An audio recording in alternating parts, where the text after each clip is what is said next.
Ada orang yang bilang bahwa kita ini nggak butuh pemahaman, yang kita butuhkan adalah sebuah keputusan dan komitmen untuk menjadi orang yang lebih baik. Memahami apa itu kebaikan, itu nggak ada hubungannya dengan perubahan kehidupan.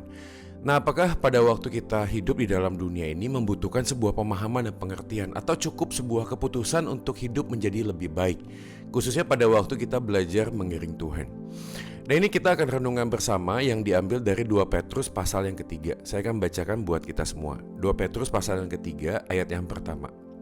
Saudara-saudaraku yang kekasih, ini sudah surat yang kedua yang kutulis kepadamu. Di dalam kedua surat itu aku berusaha menghidupkan pengertian yang murni oleh peringatan-peringatan supaya kamu mengingat akan perkataan yang dahulu telah diucapkan oleh nabi-nabi kudus dan mengingat akan perintah Tuhan dan juru selamat yang telah disampaikan oleh rasul-rasulmu kepadamu. Jadi dari bagian ini kita bisa melihat bahwa ada kata pengertian yang murni dengan peringatan dan mengingat kembali apa yang sudah diajarkan oleh nabi-nabi kudus, juru selamat dan para rasul kepada jemaat pada saat itu. Supaya kita tahu bahwa Petrus pada saat menuliskan hal ini ditujukan kepada orang-orang yang sudah terdiaspora, sudah ada di berbagai macam tempat, dan pada saat itu mereka hidup di dalam tekanan, di dalam sebuah penderitaan. Nah, penderitaan yang sedemikian membuat jemaat Tuhan mungkin kesulitan untuk memahami bagaimana mereka seharusnya hidup mengiring Tuhan. Nah, bagian yang penting adalah pada waktu Petrus mengatakan di dalam kedua surat itu aku berusaha menghidupkan pengertian yang murni oleh peringatan-peringatan. Apakah pengertian yang murni itu? Di dalam terjemahan yang lain dikatakan wholesome thinking. Dalam bahasa aslinya kata ini menunjukkan kepada kemurnian sumber. Kemurnian sumber akan sesuatu yang sudah teruji tentunya. Nah, bukan hanya sekedar sumbernya yang murni, tetapi juga bagiannya menjelaskan bahwa ayat 3 bahwa akan tampil pengejek-pengejek, orang yang hidup dalam hawa nafsu dan seterusnya pada zaman akhir. Jadi pengertian yang murni itu berkaitan dengan sumber yang murni, tetapi juga dengan kesucian hati. Kalau kita hanya mendapatkan sumber yang murni, tapi tanpa hati yang suci, yang tulus untuk belajar kebenaran tersebut, maka apa yang kita dapatkan hanya berhenti di dalam akal pikiran kita. Ini poin yang penting. Yang pertama adalah sumber yang murni.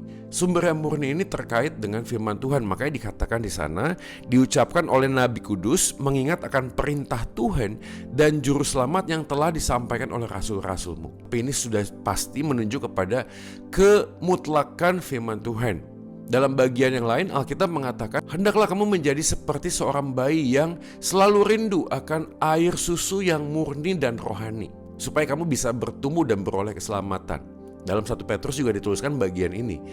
Jadi, sumber yang murni itu menunjuk kepada firman Tuhan yang sesungguhnya.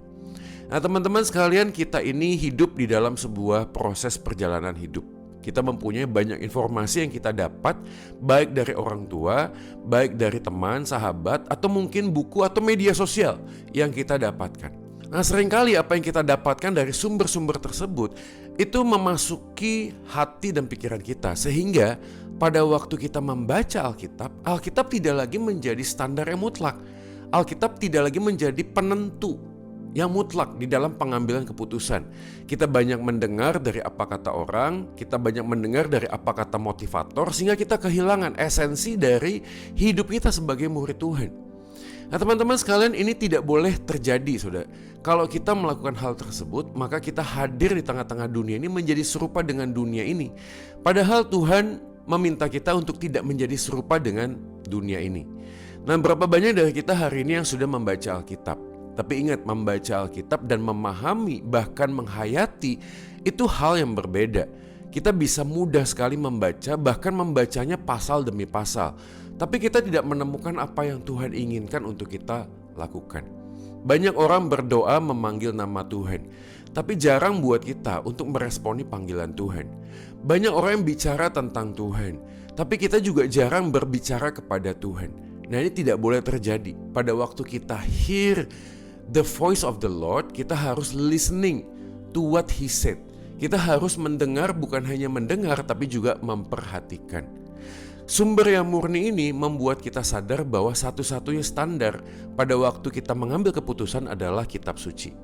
Tentu saja saya tidak naif dan mengatakan kita tidak boleh mendengar apa kata psikologi, kita tidak boleh mendengar apa kata motivator atau lain sebagainya. Tentu saja itu kita boleh dengar, tapi yang menjadi penentu akhir di dalam pengambil keputusan adalah kitab suci. Dan saya yakin sampai dengan saat ini kitab suci masih sangat relevan di dalam kehidupan kita. Ini bukan buku kuno yang sudah tidak lagi bisa relevan, tidak. Ini adalah firman Tuhan yang hidup. Nah, firman Tuhan yang hidup itu yang selalu relevan di dalam kehidupan kita. Kenapa? Karena firman Tuhan tidak hanya menegur kita di dalam pemahaman, tetapi juga mengungkapkan berhala di dalam hati. Dan ini adalah bagian yang pertama, yaitu sumber yang murni, yaitu kitab suci. Tetapi bagian yang kedua, pengertian yang murni juga dimaksudkan dengan kesucian hati. Kalau kita membaca di dalam ayat yang ketiga, dikatakan demikian. Yang harus kamu ketahui, pada hari zaman akhir akan tampil pengejek yang menuruti hawa nafsunya. Perhatikan kalimat ini. Jemaat hadir di tengah-tengah lingkungan orang-orang yang hidup mengikuti hawa nafsunya. Dan mereka melakukan ejekan-ejekan, kalimatnya demikian. Nah, ejekan-ejekan ini bentuknya apa? Ayat yang keempat. Di manakah janji tentang kedatangan itu? Ini mempertanyakan kesetiaan Tuhan. Ini poin penting untuk kita pahami. Selain kitab suci yang murni, tetapi juga kesucian hati untuk mau tunduk kepada kebenaran. Karena kalau enggak, kita akan mudah sekali terombang-ambingkan dengan apa? Dengan pengejek-pengejek yang mengatakan bahwa aku hidup di dalam hawa nafsuku dan hidupku bahagia. Hidupku semakin sukses, semakin baik. Nah, pada zaman akhir kita akan hidup di dalam tekanan yang seperti ini.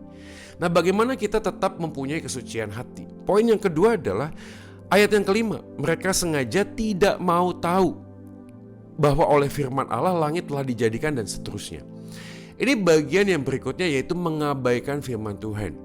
Kesucian hati itu terkait erat dengan bagaimana kita mentuhankan Kristus. Karena kalau tidak demikian, kita akan selalu tidak akan mau tahu akan kebenaran. Kesucian hati mendorong kita untuk mencari kebenaran yang murni tersebut dengan sebuah hati yang hancur, hati yang membutuhkan, hati yang rindu akan firman Tuhan. Kalau tidak dengan demikian, maka kita tidak akan pernah tunduk. Ingat, we can only understand the word of God if we stand under the word of God.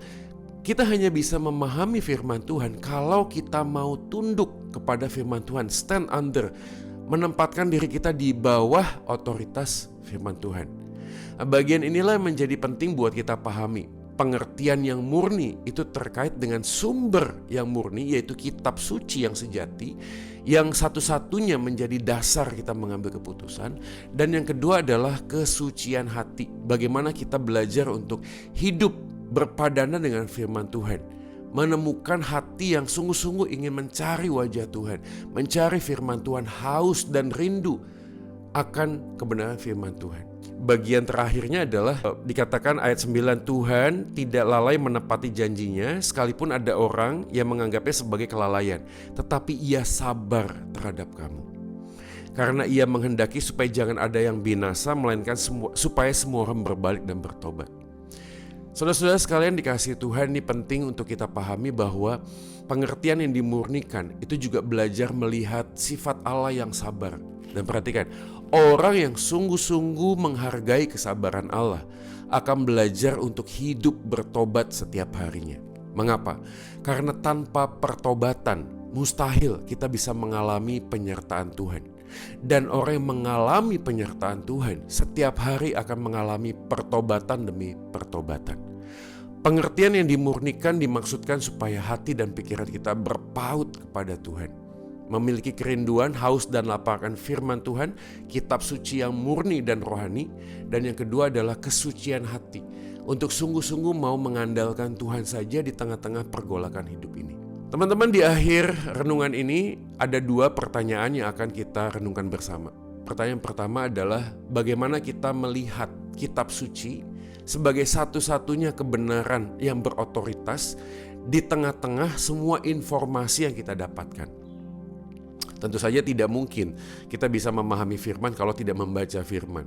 Bagaimana dengan kehidupan saat teduh kita hari ini? Bagaimana kita memahami firman Tuhan dan dengan peka bisa mengkritisi apa yang kita dapatkan di TikTok, di Instagram, di media sosial, di buku-buku yang kita baca, bagaimana kita bisa mempunyai pandangan yang kritis. Saya tidak menampik kita harus menolak semuanya, karena all truth is God's truth. Ada kebenaran umum di luar sana, yes. Tapi sekali lagi kita harus back to the Bible, kembali kepada firman Tuhan. Maka hari ini pertanyaan pertama adalah bagaimana kebenaran firman Tuhan yang murni bisa menjadi sebuah pegangan untuk melihat segala sesuatu di tengah-tengah kehidupan kita, khususnya pada waktu kita hidup di dalam keluarga, sebagai suami, sebagai istri, sebagai anak, sebagai orang tua ya, yang mengajarkan firman Tuhan kepada anak-anak. Bagaimana kita mempunyai kerinduan untuk mengajarkan firman Tuhan sejak dini kepada anak-anak kita dan memberitakan Injil kepada anak-anak kita sejak mereka muda. Itu poin pertanyaan pertama. Yang kedua adalah kesucian hati. Kesucian hati terkait bukan hanya sekedar dengan tindakan dosa yang kita lakukan, bukan. Kesucian hati juga ditunjukkan dengan bagaimana kita mau taat, mau tunduk kepada firman Tuhan, melakukan apa yang firman Tuhan katakan, bukan hanya sekedar membaca, memahami, tetapi mengambil keputusan untuk melakukan firman Tuhan. Nah, sharingkan bersama dengan teman-teman kedua pertanyaan ini. Dan jikalau ada hal-hal yang membuat kita sulit untuk bertumbuh, mari kita sharingkan dan saling mendoakan di dalam kelompok FCG kita masing-masing. Dan kiranya Tuhan Yesus memberkati, tetap semangat dan Solidio Gloria. Saya Joy Manik, saya pamit.